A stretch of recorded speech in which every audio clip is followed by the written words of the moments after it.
नरेंद्र मोदी सत्तेवर आल्यापासून ह्या देशातलं जे काही चांगलं होतं ते सगळं त्यांनी विक्रीला काढलेलं आहे. मग ती मदर डेअरी असो, जेवणाची जागा असो, धारावी झोपडपट्टी असो की विमानतळ असो मुंबईतलं, हे सगळं त्यांनी नरेंद्र मोदी यांनी त्यांच्या मित्राला, राष्ट्रीय शेठ असणाऱ्या अदानीला भेट म्हणून दिलेली आहे. त्याला विकलेलं आहे, त्या अदानीला विकलेलं आहे. या अदानीला विकून, ह्या जमिनी, ह्या जागा विकून नरेंद्र मोदी एवढ्यावर थांबले नाही, तर त्यांनी कल्याणची 450 एकर जमीन सुद्धा, 450 एकर जमीन कल्याण मधली, ती सुद्धा या अदानीला देण्याचा प्रयत्न सुरू केलेला आहे किंवा त्याला दिलेली आहे. ही 450 एकर जमीन अदानीच्या सिमेंट कंपनीसाठी मोदीनं त्याला दिली, असा जाहीर आरोप काँग्रेस पक्षाचे प्रदेशाध्यक्ष हर्षवर्धन सपकाळ यांनी कल्याण येथे केला.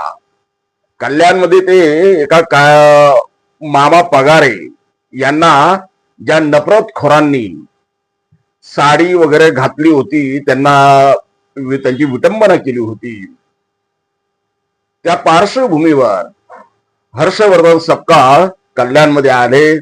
त्यांनी मामा पगारे यांना, मामा पगारे या ज्येष्ठ कार्यकर्त्याला, वयोवृद्ध कार्यकर्त्याला तथागत बुद्धांची मूर्ती आणि संविधानाची प्रत भेट देऊन त्याचा सत्कार केला, गौरव केला आणि नफरतखोर शक्तींच्या विरोधात ज्या धीरोदात्तपणे मामा पगारे लढले, त्यांच्या त्या लढण्याचा त्यांनी गौरव केला. ह्यावेळी हर्षवर्धन सपकाळ यांनी पत्रकारांशी बोलताना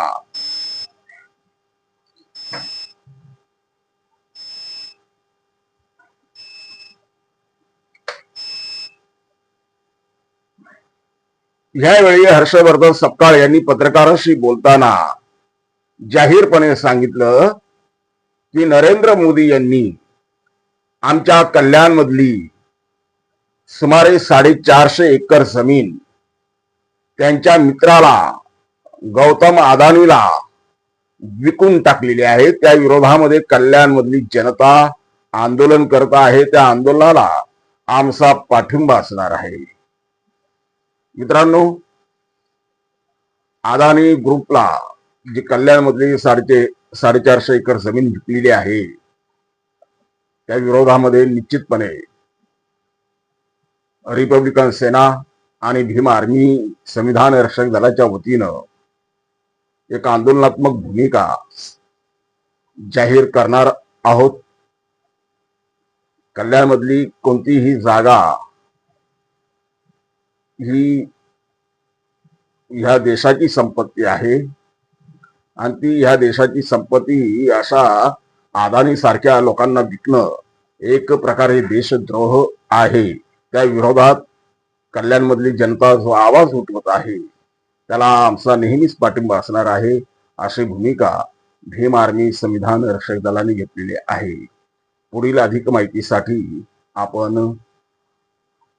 ह्या चॅनलला सबस्क्राईब करून आम्हाला ऊर्जा द्या, शक्ती द्या.